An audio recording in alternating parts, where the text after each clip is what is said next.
இயேசு கிறிஸ்துவின் இனிய நாமத்தில் வாழ்த்துக்கள். இந்த நாளிலும் அப்போஸ்தல நடபடிகள் 13வது அதிகாரம் 4வது வசனத்திலிருந்து கடைசி வரையிலும் நாம் கற்றுக்கொள்ளப் போகிறோம். பவுலினுடைய முதல் மிஷனரி பயணமாக இந்த பயணமானது அமைகிறது.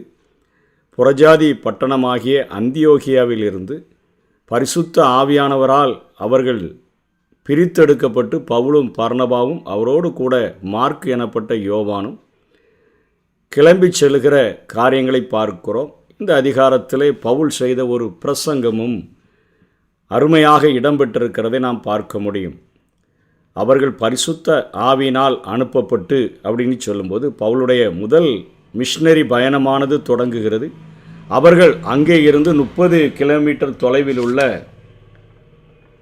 செலுக்கியா என்கக்கூடிய அந்த பட்டணத்திற்கு அவர்கள் வருகிறார்கள். அங்கிருந்து 160 கிலோமீட்டர் தொலைவில் உள்ள சிப்புரு தீவுக்கும் கடந்து செல்கிறார்கள். சிப்புரு தீவு தான் பர்னபாவினுடைய தாய் நாடு.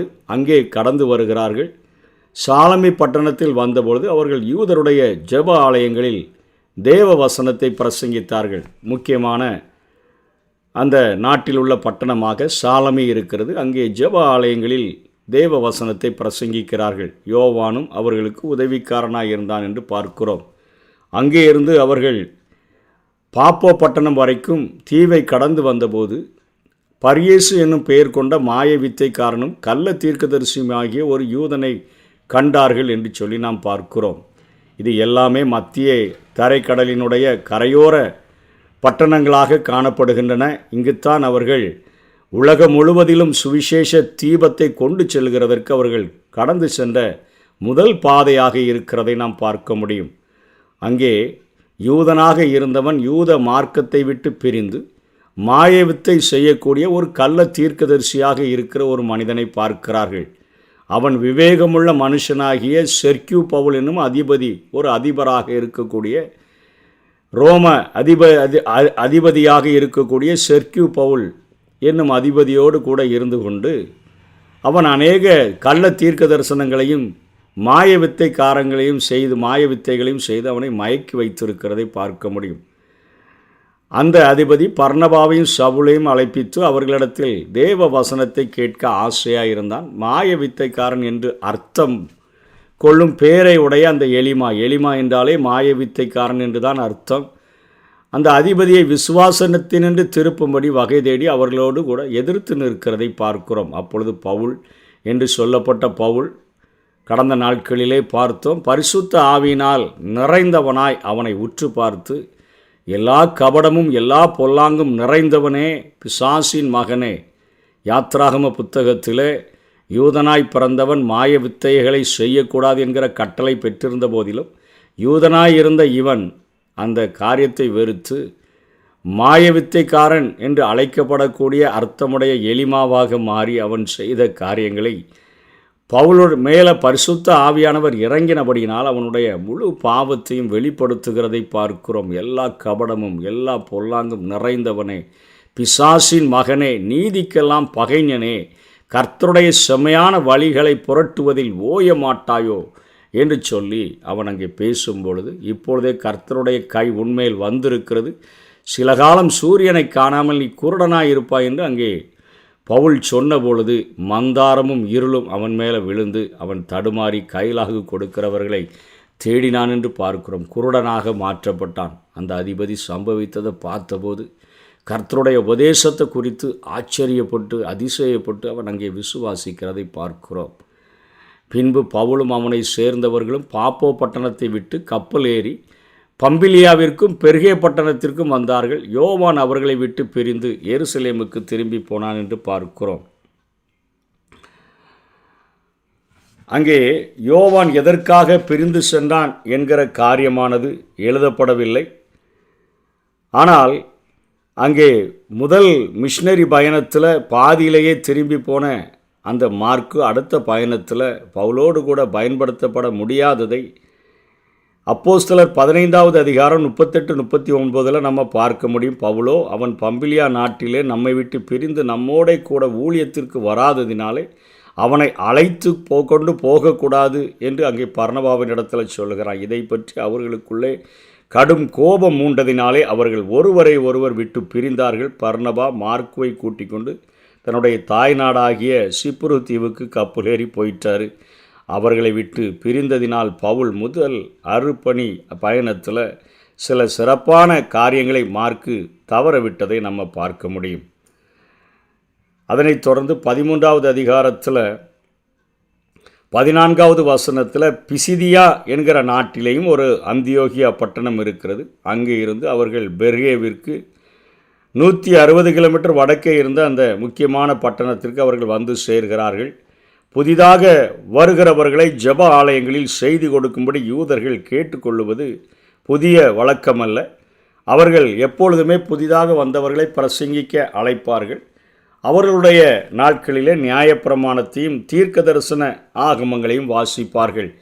நியாயப்பிரமாணமும் தீர்க்க தரிசனங்களும் என்பது ஆதி ஆகமத்திலிருந்து மல்கியா வரைக்கும் உள்ள காரியங்களை அவர் வைத்திருந்தபடியினாலே அந்த காரியங்களை வாசித்து முடித்த பின்பாக பவுலை அவர்கள் பிரசங்கிப்பதற்காக அழைக்கும் பொழுது 17வது வசனத்திலிருந்து 19வது வசனத்திற்குள்ளாகவே 450 ஆண்டுகளில் நடந்த சரித்திரத்தை பவுல் அப்போஸ்தலன் தன்னுடைய பலத்திலே அல்ல பரிசுத்த ஆவியானவருடைய பலத்திலே அவர் அருமையாக சொல்லுகிறதை பார்க்கிறோம். இஸ்ரவேலாகிய இந்த ஜனத்தினுடைய தேவன் நம்முடைய பிதாக்களை தெரிந்து கொண்டு என்று சொல்லும்பொழுது ஆபிரகாம், ஈசாக்கு, யாக்கோபு என்பவர்களை தெரிந்து கொண்டு எகிப்து தேசத்தில் அவர்களை பரதேசிகளாய் சஞ்சரித்த போது ஜனங்களை உயர்த்தி தமது புய பலத்தினால் அதிலிருந்து விடுதலை அவர்களை புறப்பட பண்ணின காரியங்கள் 40 வருஷமாய் வனாந்தரத்தில் அவர்களை ஆதரித்து வழிநடத்தின காரியங்கள், கானான் தேசத்தில் 7 ஜாதிகளை அழித்து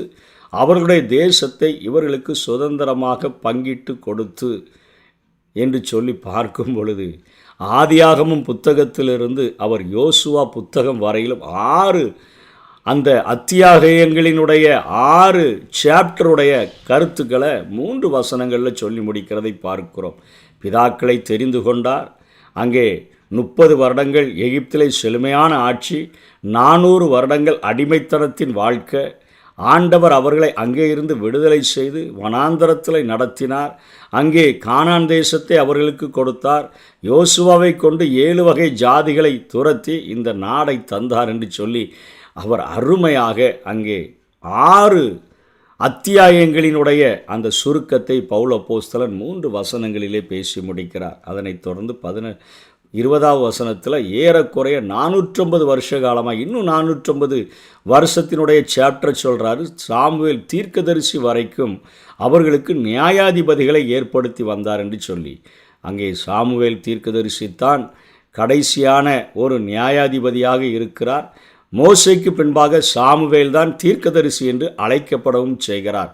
அது முதல் தங்களுக்கு ஒரு ராஜா வேண்டுமென்று கேட்டுக்கொண்டதுனால அங்கே பென்யமின் கோத்திரத்தனாகிய கீசுவினுடைய குமாரனாகிய சவுலை ஆண்டவர் 40 வருஷ காலமாய் அவர்களுக்கு ராஜாவாக கொடுத்தார் என்று சொல்லி அடுத்த கட்டத்துக்கு அங்கே பவுல் அப்போஸ்தலன் நகர்ந்து செல்லுகிறதை பார்க்கிறோம். தாவீதை ராஜாவாக ஏற்படுத்தி ஈசாவின் குமாரனாகிய தாவீதை இருதயத்திற்கு ஏற்றவனாய் கண்டேன் என்று சொல்லி எல்லாம் அந்த தாவீதை குறித்து பொற்கால ஆட்சியை கொடுத்தவரை குறித்து பிரசங்கிக்கிறார்.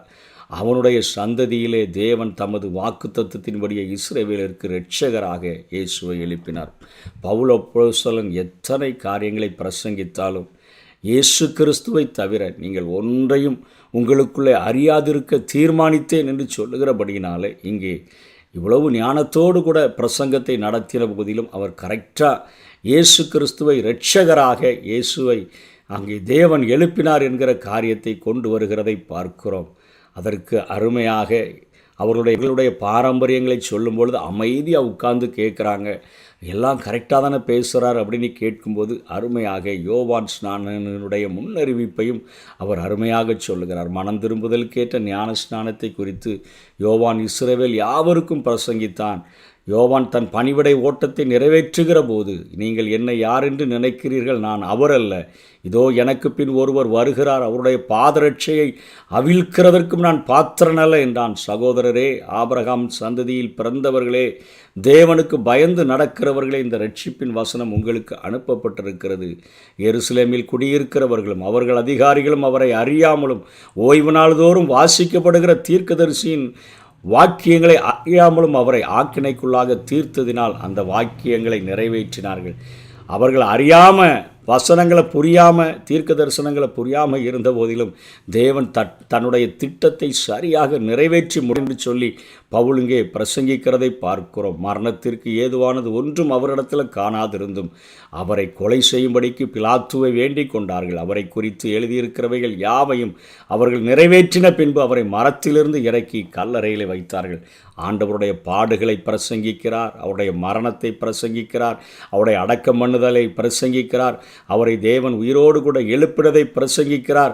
அவர் தன்னுடைய சீஷர்களுக்கு தரிசனமானதை அவர்களுக்கு பிரசங்கிக்கிறார். தரிசனமானவர்கள், தரிசனத்தை பெற்றவர்கள் தான் இப்பொழுது சாட்சியாக இருக்கிறார்கள் என்று சொல்லிட்டு அருமையான ஒரு விளக்கத்தை அங்கே தாவீதினுடைய சங்கீதங்களிலிருந்து இங்கே பவுல் அப்போஸ்தலன் கொடுக்கிறதை பார்க்கிறோம். நீர் என்னுடைய குமாரன், இன்று நான் உம்மை ஜெனிப்பித்தேன் என்று 2ஆம் சங்கீதத்தில் எழுதியிருக்கிறபடியே அப்படின்னா முதலாக இயேசு கிறிஸ்து தேவனுடைய குமாரன் என்று அவர்களை நம்ப பண்ணும்படியாக அவர் அங்கே பேசுகிறதை பார்க்கிறோம். இதுவரையிலும் நீங்கள் நம்முடைய சரித்திரத்தை படித்தீர்கள். ஆனால் இயேசு கிறிஸ்து தேவனுடைய குமாரன் என்று நீங்கள் முதல்ல விசுவாசிக்க வேண்டும் என்கிறதற்காக சங்கீதம் 2:7 அவர் இங்கே குறிப்பிடுகிறதை பார்க்கிறோம். இயேசுவை எழுப்பினதினாலே தேவன் நம்முடைய பிதாக்களுக்கு அருள் செய்த வாக்கு தத்தத்தை அவருடைய பிள்ளைகளாகிய நமக்கு நிறைவேற்றினார் என்று நாங்களும் உங்களுக்கு சுவிசேஷமாய் அறிவிக்கிறோம் என்று சொல்லிட்டு திரும்பவும் அவர் சங்கீதத்தில் 16:10 சங்கீதக்காரனாகிய தாவீது சொன்ன காரியத்தை நினைவுபடுத்துகிறார். என் ஆத்துமாவை பாதாளத்தில் விடீர், உம்முடைய பரிசுத்தவானின் அழிவை காண ஒட்டீர். அதாவது தாவீதுனுடைய கல்லறையானது இன்றைக்கும் நம்ம மத்தியில் இருக்குது. ஆனால் இயேசுவை எழுப்பினதினாலே ஆண்டவர் அங்கே மரணத்திலிருந்து இயேசுவை உயிரோடு கூட எழுப்பினதுனால அவருடைய கல்லறை காலியாக இருக்குது. பவுல் அப்போஸ்தலனுடைய ஆசையெல்லாம் இயேசு தேவனுடைய குமாரன், திருத்துவத்தினுடைய 2வது நபர் என்பதை நீங்கள் விசுவாசிக்க வேண்டும். அவர் மரணத்திலிருந்து ஜெயத்தை பெற்றவர் என்பதை நீங்கள் விசுவாசிக்க வேண்டும் என்று சொல்லியும் ஏசாயா 55:3 சொன்னபடி தாவீதுக்கு அருளின நிச்சயமான கிருபைகளை உங்களுக்கு நித்திய உடன்படிக்கையாக ஏற்படுத்துவேன் என்று சொன்னாரே, அந்த காரியத்தையும் அருமையாக அவர் பேசுகிறதை பார்க்கிறோம். தாவீதுக்கு அருளின நிச்சயமான அந்த கிருபைகளை உங்களுக்கு நித்திய உடன்படிக்கையாக ஏற்படுத்துவேன் என்று சொல்லி பார்க்கிறோம். தேவனால் எழுப்பப்பட்டவர் அழிவை காணல ஆதலால் சகோதரரே, இவர் மூலமாய் பாவ மன்னிப்பு உங்களுக்கு அறிவிக்கப்படுகிறது என்று பேசுகிறார். ஆண்டவராகிய இயேசு தேவனுடைய குமாரன் என்று விசுவாசிக்க வேண்டும். ஆண்டவராகிய இயேசு கிறிஸ்து பாடுபட்டு மரித்து அடக்கம் பண்ணப்பட்டு உயிர்த்தெழுந்து தரிசனமானார், அநேகருக்கு தரிசனமானார் என்பதை விசுவாசிக்க வேண்டும். அதனைத் தொடர்ந்து அவர் இயேசு கிறிஸ்து அவருடைய காரியங்களை குறித்து தாவீதுக்கு அருளின நிச்சயமான கிருபைகள் என்னையா, தாவீதினுடைய சந்ததியில் இயேசு கிறிஸ்து என்கிற ஒரு உலக இரட்சகர் மேசியா தோன்றி இந்த உலகம் முழுவதையும் ஆளுவார், அவர்தாயா இயேசு கிறிஸ்து என்று சொல்லி அந்த இயேசு கிறிஸ்துவினால் இன்றைக்கு உங்களுக்கு என்ன நன்மைகள் உண்டாயிருக்கிறது என்கிற கருத்துக்களையும் பவுல் பேசுகிறதை பார்க்கிறோம்.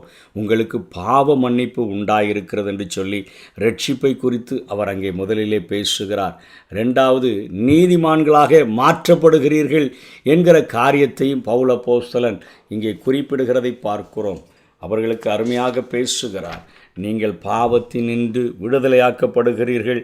2வது நீங்கள் நீதிமான்களாக மாற்றப்படுகிறீர்கள். 3வதாக நீங்கள் தேவ கிருபையானது பிரசன்னமான போது என்று சொல்லி அந்த நீதிமான்களாக்கப்படுகிற காரியமும் பாவ மன்னிப்பும் ஒரு நாணயத்தினுடைய 2 பக்கங்கள் என்று சொன்னால் இதை நம்முடைய வாழ்க்கையில் தேவன் தன்னுடைய கிருபையின் மூலமாக அவர் செய்து முடிக்கிறார் என்கிற காரியத்தை குறித்து அருமையாக தன்னுடைய பிரசங்கத்திலே அவர் நிறைவேற்றி முடிக்கிறதை நாம் பார்க்கிறோம். 43வது அதிகார வசனத்திலே சொல்கிறார், அவர்களுடனே இவர்கள் பேசி தேவனுடைய கிருபையிலே நிலைக்கும்படி அவர்களுக்கு புத்தி சொன்னார்கள். இந்த காரியங்களை அவர்கள் பேசினபோது அடுத்த ஓய்வு நாளிலே கொஞ்சம் குறைய பட்டணத்தார் அனைவரும் தேவ வசனத்தை கேட்கும்படி அங்கே கூடி வந்ததை பார்க்கிறோம். அப்பொழுது பவுலும் பர்னபாவும் பிரசங்கிக்கிற நேரத்தில் யூதர்கள் ஜனக்கூட்டம் அதிகமாயிடுச்சின்னு பொறாமையில் பவுலினால் சொல்லப்பட்டவைகளுக்கு எதிரடையாக பேசி விரோதித்து தூஷித்தார்கள். பவுலும் பர்னபாவும் முடிந்த அளவுக்கு அவங்க பேசுகிறாங்க தைரியம் கொண்டு. முதலாவது உங்களுக்கே தேவ வசனத்தை சொல்ல வேண்டியதாக இருந்தது, நீங்களோ அதை தள்ளி உங்களை நித்திய ஜீவனுக்கு அபாத்திரராக தீர்த்து கொள்ளுகிறபடினால் இதோ நாங்கள் புறஜாதியரிடத்தில் போகிறோம். நீர் பூமியின் கடைசி பரியந்தமும் ரட்சிப்பாய் இருக்கும்படி உம்மை ஜாதிகளுக்கு ஒளியாக வைத்தேன் என்கிற வேத வாக்கியங்களின்படி கர்த்தர் எங்களுக்கு கட்டளையிட்டிருக்கிறபடினால் இப்படி செய்கிறோம் என்றார்கள். புறஜாதியர் அதை கேட்டு சந்தோஷப்பட்டு கர்த்தருடைய வசனத்தை மகிமைப்படுத்தினார்கள். நித்திய ஜீவனுக்கு நியமிக்கப்பட்டவர்கள் எவர்களோ அவர்கள் விசுவாசித்தார்கள். நித்திய ஜீவனை பெற்றுக்கொள்ளுகிறதற்கு நிச்சயமாக நமக்கு பாவ மன்னிப்பு வேண்டும். ஒவ்வொரு நாளும் இயேசு கிறிஸ்துவினுடைய இரத்தத்தினால் கழுவப்பட்டு நீதிமான்களாக நாம் மாற்றப்பட வேண்டும். மூன்றாவது, தேவ கிருபை ஒவ்வொரு நாளும் நம்மை வழிநடத்தக்கூடியதாக இருக்க வேண்டும். இப்படிப்பட்ட காரியங்களை செய்யும் பொழுது எத்தனை எதிர்ப்புகள் வந்தாலும் கர்த்தருடைய வசனம் அத்தேசமெங்கும் பிரசித்தமாயிற்று என்று சொல்லி 49ஆம் வசனத்தில் பார்க்கிறோம். யூதர்கள் பக்தியும் கனமும் உள்ள ஸ்திரீகளையும் பட்டணத்து முதலாளிகளையும் எடுத்துவிட்டு பவுலையும் பர்னபாவையும் துன்பப்படுத்தும்படி செய்து தங்கள் எல்லைகளுக்கு புறம்பாக அவர்களை துரத்தி விட்டார்கள். இவர்கள் கால்களில் படிந்த தூசியை அவர்களுக்கு எதிராக உதறி போட்டு இக்கோனியா பட்டணத்திற்கு போனார்கள். சீஷர்கள் சந்தோஷத்தினாலும் பரிசுத்த ஆவியினாலும் நிரப்பப்பட்டார்கள். ஆண்டவராகிய இயேசு கிறிஸ்துவினுடைய சுவிசேஷத்தை அறிவிக்கிற பொழுது அவருக்கென்று வருகிற துன்பங்கள், அவருக்கென்று நாம் பிரசங்கிக்கும் பொழுது வருகிற பாடுகளின் மத்தியில் நம்மை பரிசுத்த ஆவியானவர் சந்தோஷத்தினால் நாம் நிறைக்கிறதை நாம் அனுபவிக்க முடியும். பரிசுத்த ஆவியினால் நிறைந்திருக்கிறதை நாம் அனுபவிக்க முடியும். இந்த இடத்துல பவுல் அப்போஸ்தலன் தன்னுடைய சுவிசேஷ பிரசங்கத்தின் சாராம்சமாக முன்னோர்களுடைய பாரம்பரியத்தை சொல்லி பாவ மன்னிப்பு நிச்சயமாக ஒரு மனிதனுக்கு வேண்டும், அது இயேசு கிறிஸ்துவினால் உண்டாகிறது. நீதிமான்களாய் மாற்றப்பட வேண்டும், அது இயேசு கிறிஸ்துவினால் உண்டாகிறது. இந்த ரட்சிப்பும் இந்த பாவ மன்னிப்பும் நீதிமான்களாம் ஆக்கப்படுகிற காரியங்கள் நம்முடைய கிரியைகளினால் அல்ல, தேவ கிருபையினால் நம்முடைய வாழ்க்கையில் நிறுவப்படுகிறது என்கிறதை ஆணித்தரமாக பேசி இயேசு கிறிஸ்துவை சொந்த இரட்சகராக ஏற்றுக்கொள்ளும்படியாக இயேசு கிறிஸ்துவை தவிர வேறு ஒன்றையும் உங்களுக்குள்ளே அறியாதிருக்க தீர்மானித்திருந்தேன் என்று வைராக்கியமாய் பிரசங்கிக்கிற அங்கே பவுல் அப்போஸ்தலன் இதை அவர்கள் தெளிவாக புரிந்து கொள்ள வேண்டும் என்று சொல்லி பிரசங்கித்துவிட்டு அவர்கள் விரட்டப்பட்ட பொழுது அங்கே இருந்து இக்கோனியா பட்டணத்திற்கு அவர்கள் கடந்து செல்லுகிறார்கள். நாளைய தினத்தில் இதனுடைய தொடர்ச்சியை நாம் கற்றுக்கொள்வோம். கர்த்தர் தாமே நம்மை ஆசீர்வதிப்பாராக. ஆமென்.